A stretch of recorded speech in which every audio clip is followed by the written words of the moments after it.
بسم اللہ الرحمن الرحیم۔ حضور نبی کریم صلی اللہ علیہ وسلم سے غلاظت کو دور کرنا۔ حضور کریم صلی اللہ علیہ وسلم جب اعلان نبوت کیا تو مشرکین مکہ آپ صلی اللہ علیہ وسلم کی جان کے دشمن ہو گئے۔ وہ آپ صلی اللہ علیہ وسلم کو اذیت پہنچانے کا کوئی موقع ہاتھ سے جانے نہ دیتے تھے۔ ہر وقت آپ صلی اللہ علیہ وسلم کو نقصان پہنچانے کی کوشش کرتے رہتے تھے۔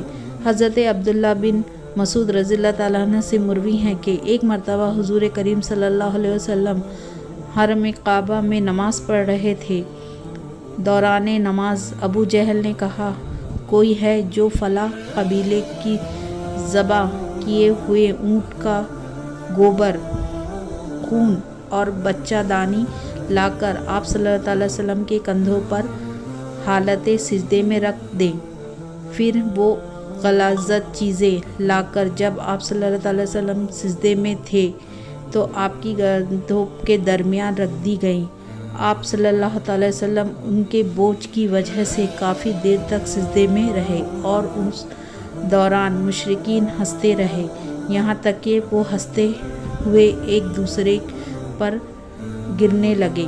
حضرت سید فاطمہ الزہرا رضی اللہ تعالیٰ عنہ کو خبر ہوئی تو آپ رضی اللہ تعالیٰ عنہ جو کہ اس وقت کم سن تھی تشریف لائی اور ان مشرکین کو برا بھلا کہتے ہوئے غلاظت اپنے ہاتھوں سے ہٹانے لگی۔ حضور نبی کریم صلی اللہ علیہ وسلم کو مشرکین کی اس حالت میں کافی صدمہ پہنچا اور آپ نے فرمایا، پھر حضور کریم صلی اللہ علیہ وسلم نے ابو جہل، عتبہ بن ربیعہ، شعبہ بن ربیعہ، ولید بن عتبہ، امیر بن خلیف، عقبہ بن ابی معیط اور عامرہ بن ولید کا نام لے کر دعا مانگی، اے اللہ تو ان کو اپنی گرفت میں لے۔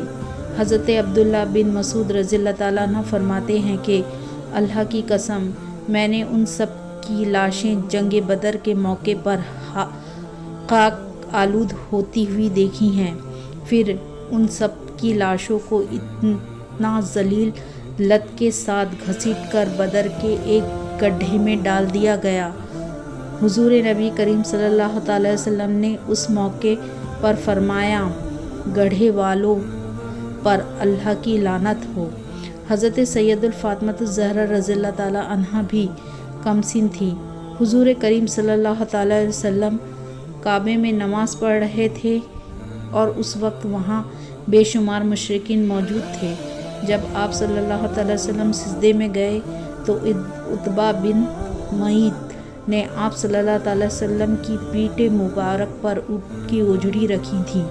خاتون جنت سید فاطمہ الزہرا رضی اللہ تعالیٰ عنہ کو جب خبر ہوئی تو آپ رضی اللہ تعالیٰ عنہ تشریف لائیں اور حضور کریم صلی اللہ علیہ وسلم کی پیٹھ مبارک سے اونٹ کی اوجڑی کو گرا دیا اور عتبہ کے لیے دعا کی۔